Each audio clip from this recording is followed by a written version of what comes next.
अर्जुन अपनी पत्नी की बनाई गई मिठाई की खुशबू से थोड़ा विचलित था, लेकिन वो भूल नहीं पाया कि वैशाली ने अवंतिका से क्या पूछा। उसने अवंतिका की तरफ देखा और चेक किया कि उसने सॉस पैन पर क्या बनाया है। क्या आपको कुछ चाहिए? अवंतिका ने पूछा। अर्जुन ने जवाब में सिर हिलाया। वैशाली ने खुशी से उसके पसंदीदा बचपन की मिठाई खाई। ये उन डिशेस में से एक थी जिसके लिए वो हमेशा अपने अंकल से रिक्वेस्ट करती थी जब वो जिंदा थे। तो किसके मंगेतर की बात हो रही थी यहाँ? उसने वैशाली से पूछा, जो अपनी मिठाई के साथ बिजी थी।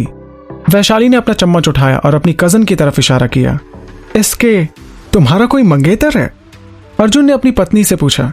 इसी के साथ उसने उस कटोरी में से एक चम्मच लिया और टेस्ट करने लगा। ये मिठाई हल्की थी, उसमें हल्का सा दालचीनी का टेस्ट आ रहा था। केले ज्यादा पके नहीं थे। ये ज्यादा खास नहीं थी, लेकिन अच्छी लग रही थी। अवंतिका ने कभी पहले उसे अपने मंगेतर के बारे में कुछ नहीं बताया था। अगर ये उसका मंगेतर पहले से ही था तो उसने अर्जुन से शादी क्यों की? नहीं, ये सच नहीं है, ये ऑफिशियल नहीं है और मैं उससे कभी नहीं मिली, अवंतिका ने जवाब दिया। क्योंकि अवंतिका कभी सिंघानिया परिवार की बात ही कहाँ मानती है, वैशाली ने कहा। उसे पता था कि वो कभी भी सिंघानिया परिवार के द्वारा लाए गए रिश्ते को स्वीकार नहीं करेगी। वैशाली, क्या बोल रही हो? अवंतिका ने धीरे से वैशाली को कहा। क्या? मैं सिर्फ सच कह रही हूँ और मैं नहीं चाहती कि तुम्हारे पति तुम्हारे बारे में कुछ गलत समझे। ये सुनकर अर्जुन ने काफी अच्छा महसूस किया, लेकिन वो अभी भी आश्वस्त नहीं था कि अवंतिका अपने मंगेतर से कभी नहीं मिली।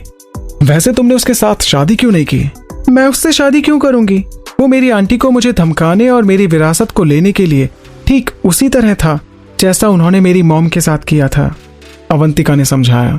ये सुनकर अर्जुन के मन के सारे डाउट्स क्लियर हो गए थे और वैसे भी अब अवंतिका शादीशुदा थी और उसे इन बातों से कोई फर्क नहीं पड़ता था। हालांकि सिंघानिया परिवार हमेशा से यही चाहता था कि अपनी मां की तरह अवंतिका किसी गरीब से शादी करके घर से भाग जाए ताकि सारी दौलत उन्हीं की हो सके। इसके बाद अर्जुन को अपने पापा की बताई गई बिजनेस ट्रिप का ख्याल आया और उसने अवंतिका से उसके बारे में पूछने का फैसला किया। वैसे अवंतिका, क्या इस हफ्ते तुम्हारे कोई शेड्यूल्स हैं? उसने अवंतिका से पूछा।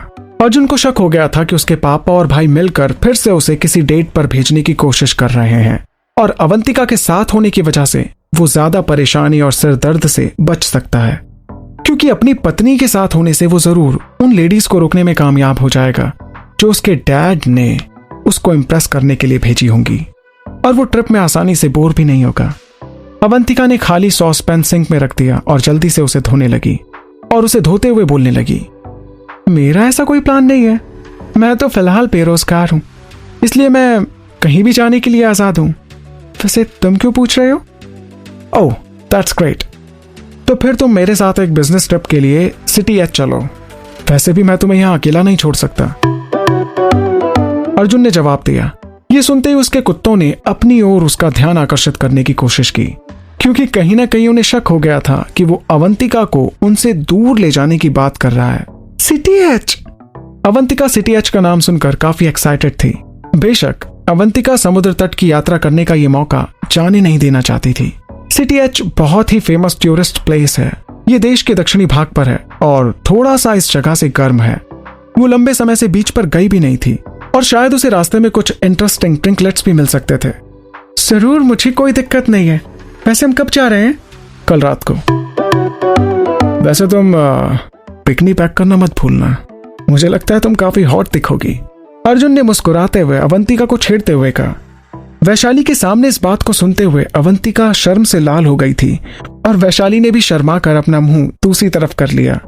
इसके बाद अवंतिका ने अपने पति के कंधे पर जोर से एक थप्पड़ मारा। उसकी हिम्मत भी कैसे हुई उसकी कजन के सामने इतना बड़ा मजाक करने की। ये उसके लिए काफी शर्म की बात थी, लेकिन अर्जुन वो आदमी था जो अवंतिका को छेड़ने का कोई मौका नहीं छोड़ना चाहता था। क्या मैंने कुछ गलत कहा? मैंने तुम्हें कभी बिकनी में नहीं देखा। क्या मैं तुम्हारा हस्बैंड होकर तुम्हें बिकनी में नहीं देख सकता? क्यों वैशाली, मैंने कुछ गलत कहा क्या?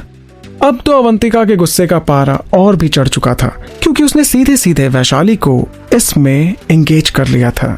वैशाली कुछ बोलने ही वाली थी कि तब तक अवंतिका ने कहा, बिल्कुल चुप रहो, मैं कुछ सुनना नहीं चाहती। छी, तुम क्या कहे जा रहे हो? Oh my God! और अपने पति की तरफ पीठ कर ली। वैशाली इस कपल को अपने सामने फ्लर्ट करते हुए देख रही थी और वो अब समझ पा रही थी कि किस तरह अवंतिका अपने टूटे हुए दिल के सदमे से उबर पाई है। इसके पीछे अर्जुन ही था, जो छोटी छोटी बातों में भी उसके चेहरे पर मुस्कुराहट ले आता था। हालांकि वो काफी शॉक्ड भी थी कि क्या वो दोनों भूल गए हैं कि इस कमरे में उनके अलावा कोई और भी है जो उनकी बातें सुन रहा है। उसे ऐसा फील हो रहा था कि जैसे उसे फ्लड सेशन देखने के लिए किसी ने फ्रंट रो की सीट दे दी हो और खाने के लिए हाथ में एक टेस्टी डिश। ये अवंतिका के लिए काफी अच्छा समय था जब उसे किसी के साथ की जरूरत थी और अर्जुन हर पल उसके साथ था। वैशाली ने चुपचाप अपने बाउल से सूप का एक सिप लिया और मन ही मन सोचने लगी कि किसी दिन उसका भी ऐसा ही एक बॉयफ्रेंड होगा। पूरी रात हंसी मजाक के साथ बिताने के बाद अगले दिन अर्जुन और अवंतिका अपनी ट्रिप में जाने के लिए तैयारी करने लगे और वो टाइम से एयरपोर्ट के लिए निकल गए। एयरपोर्ट पर आज काफी रश था। अवंतिका अर्जुन के पीछे पीछे चल रही थी, लेकिन जब अर्जुन एयरपोर्ट के अंदर पहुंचा तो उसने नोटिस किया कि अवंतिका उसके पीछे नहीं थी। वो अवंतिका को चारों तरफ देखने लगा, लेकिन अवंतिका उसे दूर दूर तक नजर नहीं आई। अर्जुन काफी घबरा गया था कि तभी उसके पीछे से उसे एक आवाज सुनाई दी। सर। इस आवाज को सुनकर अर्जुन ने उम्मीद की थी कि ये उन बेकार रिपोर्टर्स में से कोई एक होगा जो उसके चेहरे को पहचानते थे। हालांकि उसने कभी भी कोई इंटरव्यू या फोटोशूट स्वीकार नहीं किया था, क्योंकि अगर कोई भी उनकी कंपनी के बारे में बात करना चाहता था तो वो सभी उसके भाई से बात करते थे। तब अर्जुन ने पलटकर एक तेज नजर उस आवाज की तरफ डाली। हालांकि वो अभी भी अवंतिका को ही खोज रहा था, क्योंकि अवंतिका अभी भी गायब थी और उनकी फ्लाइट करीब सुबह 9 बजे की थी और अर्जुन का सारा सामान अवंतिका के पास ही था। अर्जुन को एक बार फिर से वो आवाज सुनाई दी। सर। इस बार अर्जुन उस आवाज की तरफ पलटा और नीले रंग में ड्रेस पहने एयरपोर्ट के एम्प्लॉय का सामना किया। सर, क्या आप मिस अवंतिका के पति हैं? जी हाँ, मैं हूं। लेकिन वो है कहाँ? देखिए, मिस अवंतिका चाहती थी कि ये नोट मैं आपको दूं। उस लड़की ने उसे एक मुड़ा हुआ कागज दे दिया। अर्जुन ने थैंक्स कहा और उसे लिया और कागज पर लिखे नोट की जानी पहचानी हैंडराइटिंग को पढ़ने लगा। नोट में लिखे इन शब्दों को पढ़कर अर्जुन को जोर से हंसी आ गई। एक बार फिर अवंतिका ने उसे खाने के लिए छोड़ दिया था। ये कोई हैरानी की बात नहीं थी। कुछ मिनटों के बाद अवंतिका बर्गर के एक बड़े बैग और सोडा की एक बोतल के साथ वापस उसके पास आ गई। तुम होता कैसे होता है जानना, इश्क विश्क प्यार प्यार लफ्जों में कहा।